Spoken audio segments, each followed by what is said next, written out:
all live that challenge every day. So with that, thank you. Nasim. Good morning. Thank you for your patience as the dreaded technical difficulties. Thank you, Dr. Raff, for volunteering your laptop. This is sort of a grand rounds I put together last night and this morning. I was given the option of recycling an old grand rounds, but the thought of talking about PAD for the third time in a year just brought tears to my own eyes, so I didn't want to subject you guys to that. So bear with me as I go through this. I have no financial disclosures, and something happened once again. Let's see. I'm going to try this again. Let's see if it happens. All right. I may have to just leave it as is. There are some intellectual disclosures I have to make. None of you are going to be smarter at the end of this talk. You probably are not going to change your practice because of this talk. I want this to be a good lesson for the senior and the chief residents. Don't wait till the last night to do your grand rounds. This is what happens. There are some spiritual disclosures for those of you that may not believe in a higher power. I apologize if this offends you in any way. So I'm going to tell you a little bit of a case history of a 39-year-old woman, gravida 1, para 3. I think that's how it's said. It's been a long time since I've done OB.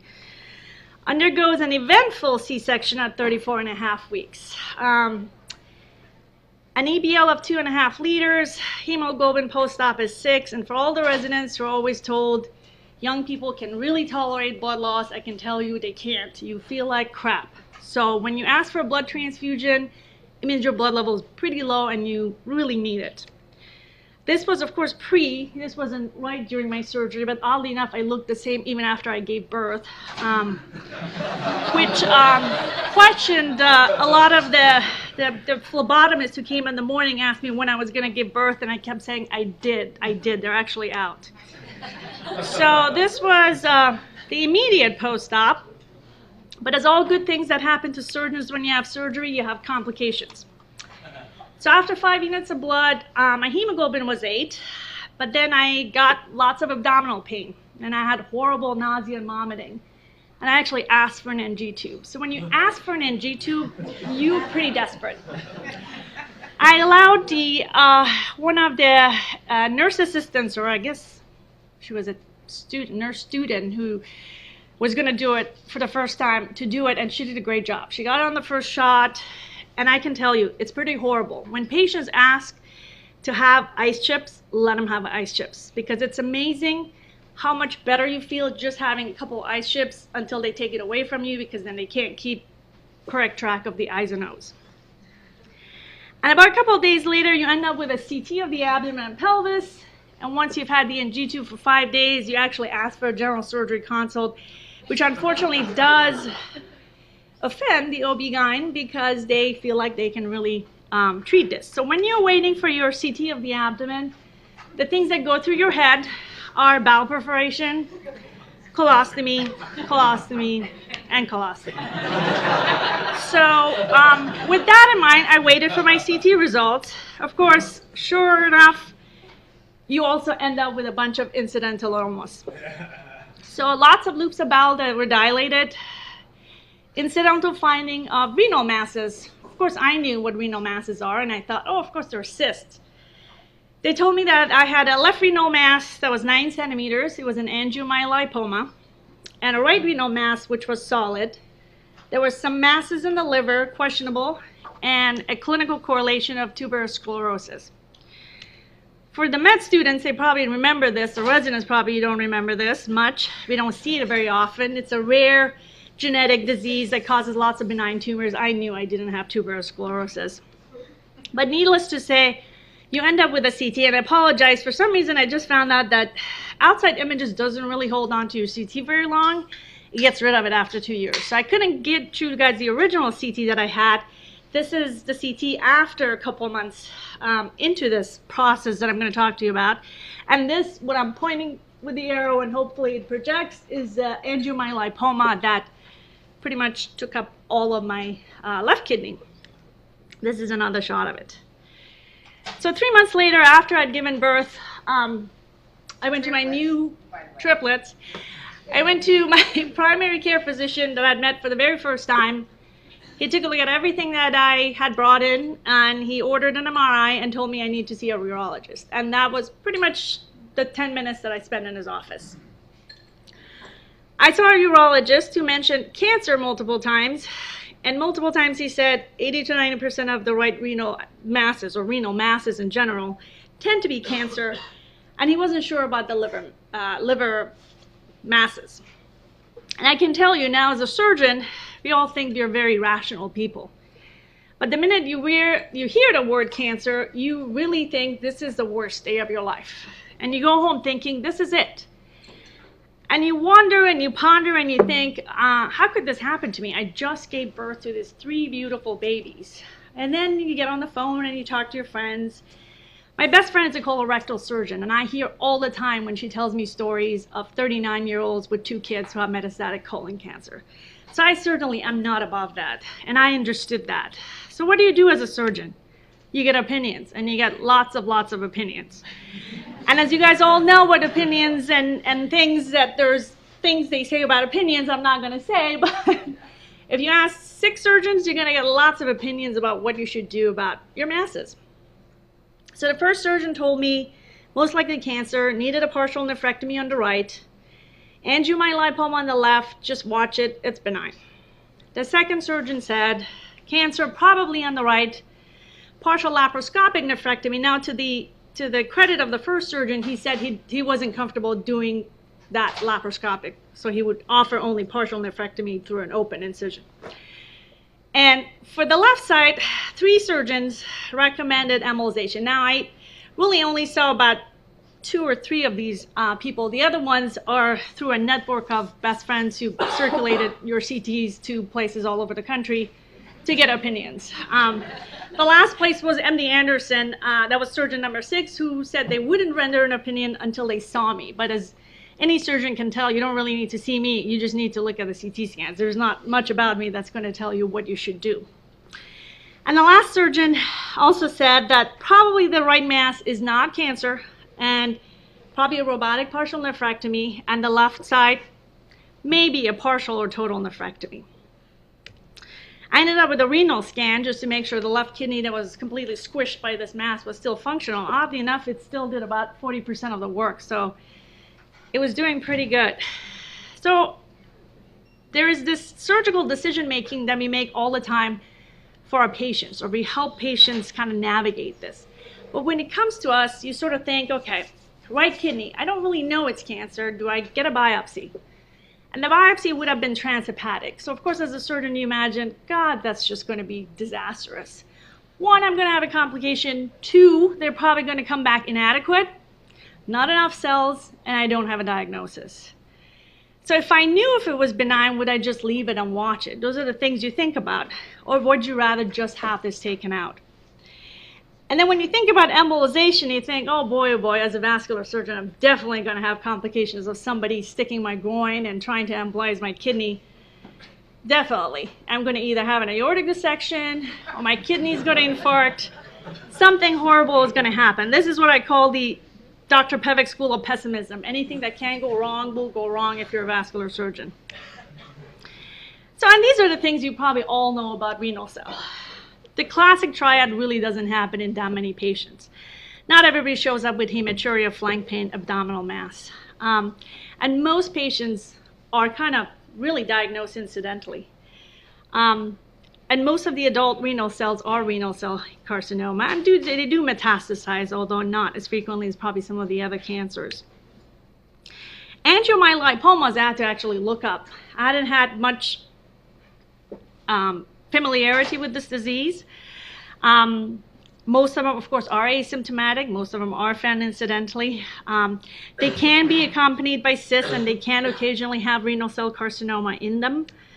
The biggest thing that people talk about is hemorrhage. So if you have a angiomyolipoma, you're at risk for hemorrhage, or just hemorrhage because the structures are kind of pushed or destroyed as this grows. It's more common in women, thankfully. There's sporadic ones that happen just in one kidney, and then there's bilateral ones that can happen in both kidneys, and they're usually associated with tuberous sclerosis. So when they're more than 4 centimeters, they can actually produce symptoms. Now mine was 9. I never had symptoms. And this is one of the little alerts for the spiritual component of this talk. I truly feel that I would have never obviously known about these had I not had the complications after my C-section, which in reality I would have never had a CT scan after a C-section if I didn't have triplets. So I think in some universe out there, my triplets were saving my life when I found that I had this. So when it's 9 centimeters, people really recommend you do something about it, because the other thing I thought about is that collapsing from hemorrhagic shock during one of my children's birthday parties was not something I really wanted to look forward to. So I figured I really do have to do something about the 9 centimeter angiomyolipoma. So arterial embolization, I read about it, actually asked one of an interventional radiologist if he had some experience with it. He said, yeah, we've done about 10 and 1 died. It's effective in preventing hemorrhage. Long-term recurrence is about 32%, unfortunately. So you can have pretty good technical success, although in about 40% of the patients, you're going to have to repeat embolize to really get everything potentially, and you may not. And you can have hemorrhage even after embolization. So this is what I did. This is what I ended up doing. I really wanted the right kidney treated because I really wanted to know if I had cancer. It was a fairly quick operation, 50 ml blood loss. The residents and the fellows tried to discharge me on post-op day 3, and I said no. I need to have a bowel movement before I leave, because I knew, having been a resident, how many patients come back to the ER with constipation. And I knew as a resident, you love to take people off the list. It just makes your day to discharge people. And when you see that surgeon walking down the hall, and she's walking and she's eating, and you're like, you're ready to send her home, no, don't send her home until she has a bowel movement. And a biopsy after 1 excruciating week of waiting came back as a benign. It was a lipid-poor angiomyolipoma. And the recovery was painful, and I'll talk about this a little bit more. It's amazing how a partial robotic nephrectomy can be as painful as it can be. The other thing that I want residents to realize, don't discharge patients with 30 Vicodins. They're not going to become drug addicts. Give them enough that they're going to be comfortable, because it's amazing that you actually dump out all your Vicodins when you don't need them. You don't sell them on the street, you actually get rid of them because your pain is gone, you don't need it anymore. We're always afraid because we think we're going to make people into drug addicts. Just make sure they're comfortable. So then a year later, having recovered, it was time to address the left kidney. So when I saw my surgeon again, the fellow came in and said, okay, we're doing a total nephrectomy. And that's when all the little bells and whistles went up in my head, and I said, that's not what we talked about a couple of months ago when I talked to my surgeon on the phone. He just happens to be in LA, so that's where I had gone to see him for the second time. So the morning of surgery again, the next fellow says, we're going to do a total nephrectomy. And I don't know whether it's because I'm a surgeon or it's because we know what we know. And I probably would have been okay with just 1 kidney. I had 90% of my right kidney left. But sometimes we are really our true best advocates of getting on the phone with our surgeon and saying, I don't care how hard you have to try, just at least try to save my kidney. And I think in reality, probably 99% of urologists would have taken my whole kidney out, because it was the easiest thing to do, and it was the less risky thing to do, to take the whole kidney out than try to save it. But I went in the OR at 7:30, and when I woke up at 4 in the PACU, the nurses very happily told me, he saved your kidney. So he told me he saved 70% of it. I had a renal stent in for 4 weeks and a lot of pain. It is incredibly painful when you have robotic surgery. Everything you think about, gas pain, bloating, sub-Q emphysema, you have it all. Back pain, shoulder pain. Bill Pevick was texting me to see how I was doing, and I said I have a lot of gas pain, and he said, think flatus. So it's just remarkable. So you all know there have been a ton of books, a ton of movies about this concept of when doctors become patients, when you're on the other side of the curtain. And there's a whole bunch of things people say. Doctors are the worst patients. I don't really think that's true. I think doctors are the most vulnerable patients. You have seen it all. I remember when I used to get the ultrasounds for my triplets, during every visit, I would tell the technologist that I just had a nightmare that one of my kids had an omphalocele. You just think about all the things you know as a resident or a physician. You just imagine your kids are going to have it. They're going to be on the vent. They're going to have neck. They're going to have little ostomies everywhere because you just have seen it. I know the ped surgeons are just like, oh. I'm sure you see a lot of families like this, but people say, oh, it makes you a better doctor.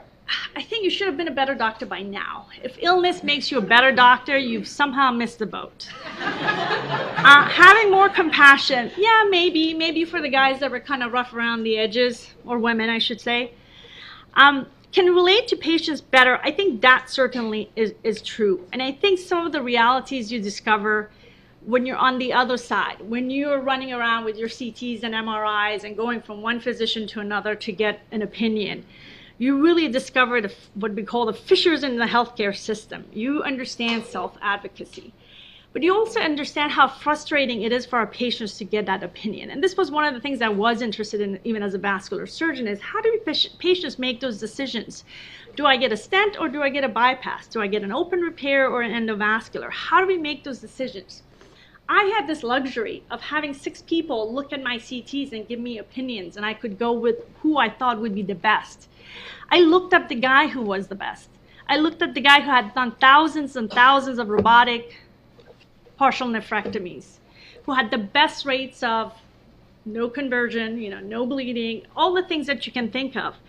But we think of our patients, do they really have that opportunity to do that? Do they get to shop around for how they pick us? It's a tremendous privilege of your surgeons because people come to us and put their trust in us. So I think that's a very important concept that we really forget, that it takes a tremendous amount of trust. And I think some of you probably remember that a couple of months ago there was a physician in Michigan, I think, who was convicted of fraud because he was prescribing chemotherapy for all the patients that didn't have cancer. And you think as a physician, oh my God, how low can you go? And who were these poor patients that really believed one guy telling them that they had cancer?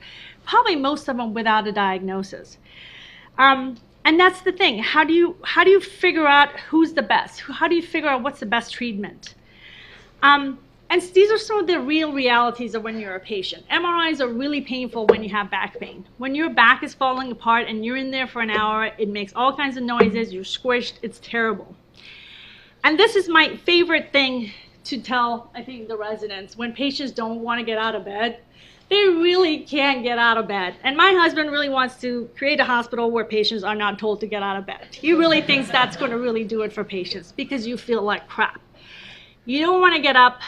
But one of the things you realize that tough love really works. And you get these tough nurses who say, your Foley's coming out today because you're getting out of bed. I'm not going to have you whine anymore because God knows I whined about that Foley catheter staying in. And that really does work because you really need somebody to kick you in the butt and tell you that you really have to get out of bed. And there are really good people everywhere. And that's the thing you realize. The guy who transports you to the CT scanner, the nurses that take care of your kids, the nurses that take care of you, they're really good people everywhere. So this is the intermission part because I'm going to focus my gear on something a little bit different from this. And just remember, if this looks a little schizophrenic, it's because I did this last night and this morning.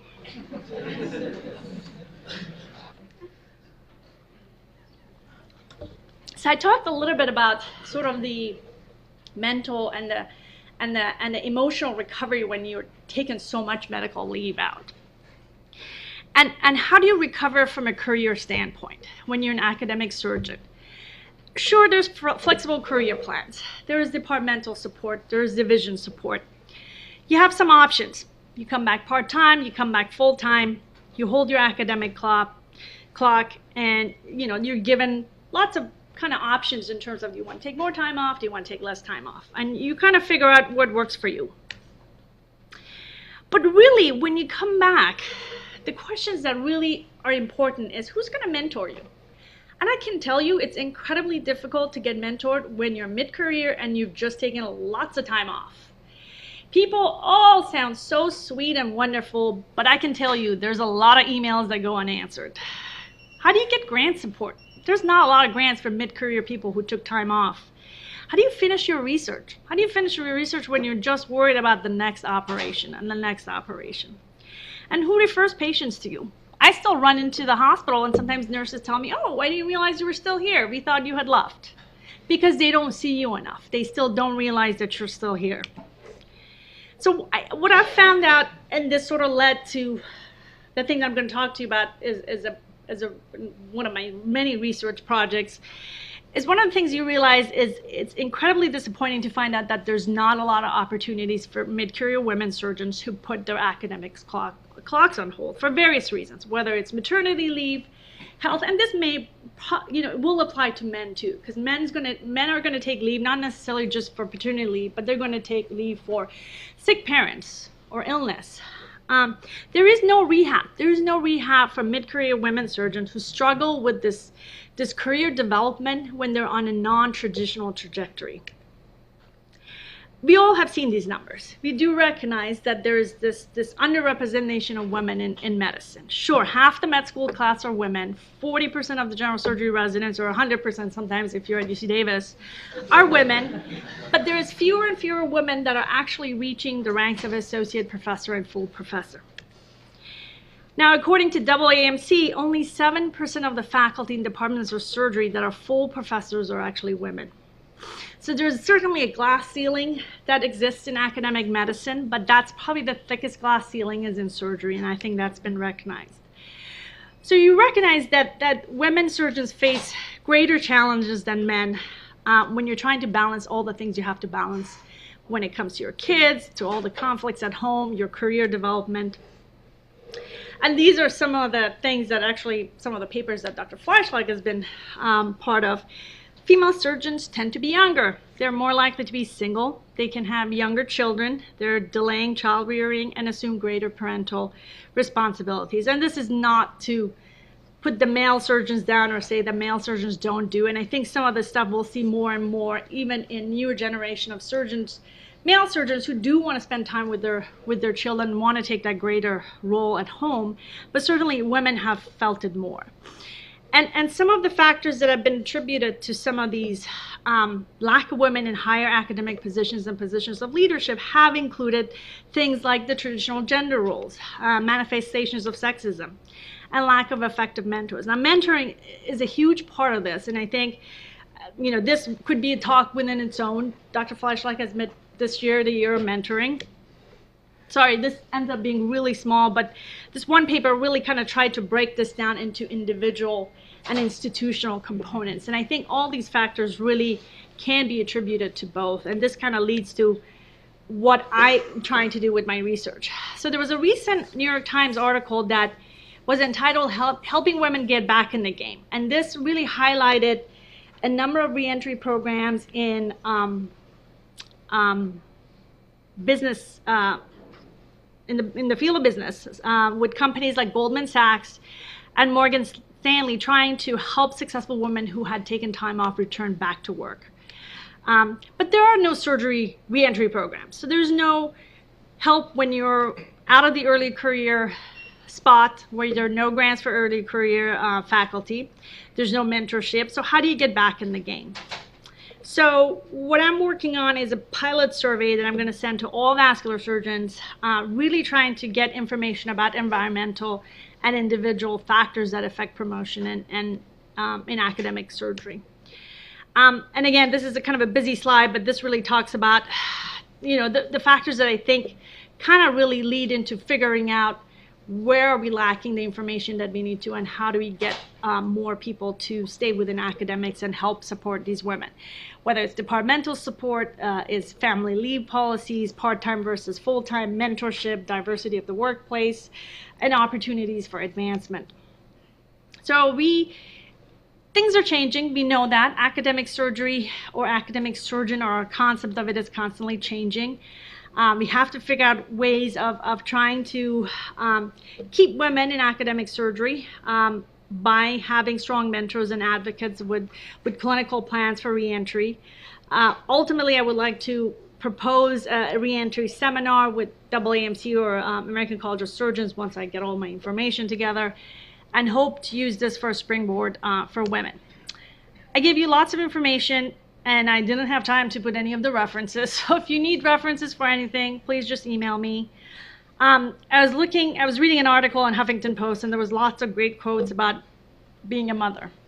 And the one that I loved the most was Tina Fey's, and it said, "When she, her daughter, one day turns on me and calls me a bitch in front of Hollister," and for those of you who are maybe not know what Hollister is a clothing store, "Give me the strength, Lord, to yank her directly into a cab in front of her friends, for I will not have that shit. I will not have it." Thank you.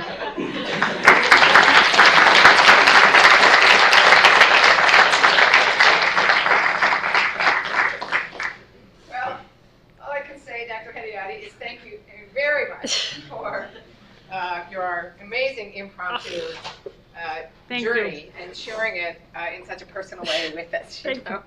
It really is a special thing. Thank you. I think, but the issues that you raise around, coming in and out of careers are incredibly applicable, both to men and women. Men and women, absolutely. Just, more and more we find people with unexpected turns in life. Yeah. And it's not, as you say, there's not a good system, and particularly for people, and the issue of surgical skills. If you are taking absolutely. a long period of time off, Right.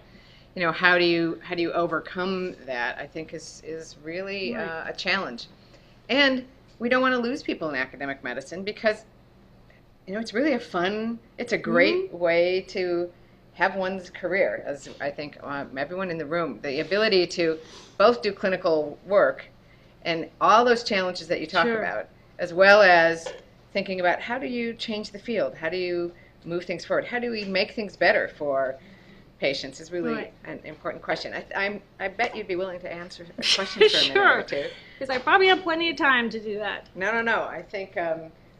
So I have one. Why does robotic surgery hurt? That surprised I the have heck no out of me. idea, and I went on lots of chat lines and chat forums because if you Google anything, there's about 1,000 people that have some opinion about it, and everybody agreed it's painful. I think even though you have all these little small incisions, which I think all in all is about 7 or 8 if you count the drain site, it is still a pretty big operation. It's a pretty big dissection, especially when you're under for 8 hours. And even though the incisions don't hurt, you just totally wiped out. And that's the only way I can describe it. You feel like you're totally wiped out. You can't walk in your house without having to sit somewhere to catch your breath. And I don't know. And I asked one of the urologists, and he said he hears the same thing from patients. But I don't know. We think about it as being less invasive and quicker recovery, but I'm not really sure how much of a quicker recovery it is. But it's certainly nicer than having a big incision, but from a standpoint of recovery, I'm not quite sure how much. Of course, it's hard to do the trial yourself. Right, exactly. But Yeah. Dr. Yes. Ali? So, Nasim, thank you. I actually enjoyed that very much. You're sharing your experience, I think, is really important. I don't have a similar experience, but an experience with a sick family member, and when you realize the fact that, how patients who don't have knowledgeable people with them to advocate on their behalf are really at such a huge disadvantage. And I think that might be one of the core, right? That I understood. So, going through this experience, what has come out of it for you? How have you changed the way that you advocate on behalf of your patients, and maybe how should we do it? Because you've been through it. Do I treat every patient like they're my own brother or sister? I'd like to say that I do, but I probably don't. If we're being completely honest. So what are you doing differently that maybe you can improve? Yeah, it's a great question. I think, traditionally we always think, yes, would I recommend this surgery if it was my grandfather or this was my grandmother? And I think one of the things that's important, and I try to tell the residents this, I think as surgeons, you're so focused on learning when to operate, what to do. I think learning when not to operate is just as important. And I think that's the hardest thing for patients to grasp, that why wouldn't you want to fix this? Well, isn't this going to improve my quality of life? And I really, truly, having gone after that, I think that next time I have surgery, I have to literally be on death's doorstep. I'm not having any surgery anymore after that experience. But I think it makes you a little bit more aware of what you tell patients in terms of recovery. You don't sugarcoat things just to put them at ease. You really have to be honest. Yes, you're going to feel like a truck hit you when you have an open AAA. It's just being honest so they understand, because those expectations are very important for them, because then they feel, yes, you're being honest with them on all levels. No, it's not because you're just trying to do this one more case and get these RVUs or have more cases for your fellows or residents, but really trying to make them understand. And the other thing that I think always is helpful to patients, because sometimes they question certain things, or why shouldn't I be on this medicine, or why shouldn't I get a stent, is really telling them, and I think a lot of us are probably doing this, giving them some data, some literature, just saying, you know what, there's lots of studies on this and it showed you don't do better with stents. I think they like that, because then at least that information is coming from someone who knows, who has read the literature, not them Googling it online, when if you put in anything, I think what I put yesterday was, how do you decide to pick a surgeon on Google? And there was 34 million hits, and most of them was for plastic surgeons. How do you pick a plastic surgeon when you're trying to have, rhinoplasty or a facelift? But there is not a lot. And I think that's one of the things that really truly is missing, and that whole component of self-advocacy. How do patients decide what's the best for me? How do they know, if they don't have that option of traveling to every part of the country to figure out who the experts are, that what is the best option for me? And I certainly feel that, certain specialties like surgical oncology probably deals with that all the time. Am I better with a mastectomy? Am I better with a lumpectomy? What's the data for this? What's the data for chemo, radiation? And certainly even for all specialties, certainly it's different when you're shot in the belly, you're going to have surgery. There's not a lot of options left for that. But I think when it comes to stuff where you're waiting for a diagnosis, you're trying to figure out what it is, that self-advocacy of figuring out what is best for me, who do I want to perform this procedure. Now that is a very, very hotly debated topic, because if you look at data in terms of, there's a lot of stuff that came out of Dartmouth in terms of, pancreatic resections. If you've done a lot, you were going to have a lot more better results. But there's other things that are pretty mixed. I mean, things with heart surgery. It wasn't necessarily in the numbers. It was sort of who was doing it. Did you have all the markers, the hospital markers that we expect for good outcomes? Where it's not just that you had that surgery, but you had good ICU care and you had really good post-op care. So that concept of, just because some place does a lot of them, does that make you better, versus the surgeon experience versus how the hospital does when we look at those markers for how we get rated. And I think that's going to become an important thing for patients. They're going to look up, and this is sort of goes to that US World News thing in terms of what's the best hospital for this? How are they ranked? What factors do they take into account? I'm sorry, that probably was a very long answer to your question. Yes. I have to run to the operating room, but what I wanted to say was thank you for being so vulnerable and honest with all of us, and for showing us your grit and your determination. Thank you. To get back to what you really have a passion for and where you really excel, because you've given everybody in this room a lot of food for thought on a very personal level that we don't often get at meetings. We see more scientific data, but I think it's so important for everyone to kind of just internalize a lot of the things that you've said, and really, I do think each one of us is going to, in some way, treat our patients with just a little bit more open-mindedness and trying to get in their shoes a little bit. So, thanks for that. Awesome. Thank you. I think that the message of compassion and honesty can never be told enough. At the end of the day, that's our real moral responsibility. Absolutely. With respect to patients. And sometimes the way you do it may not be the way someone else does it. Absolutely. But if you are going to be their surgeon, the way you do it is probably the best. And being honest with yourself and with patients, I think, again, is really, that's the moral contract we have with our patients that is different than other kinds of jobs that we can never lose sight of. I think it's really great. Any other questions for Nasim?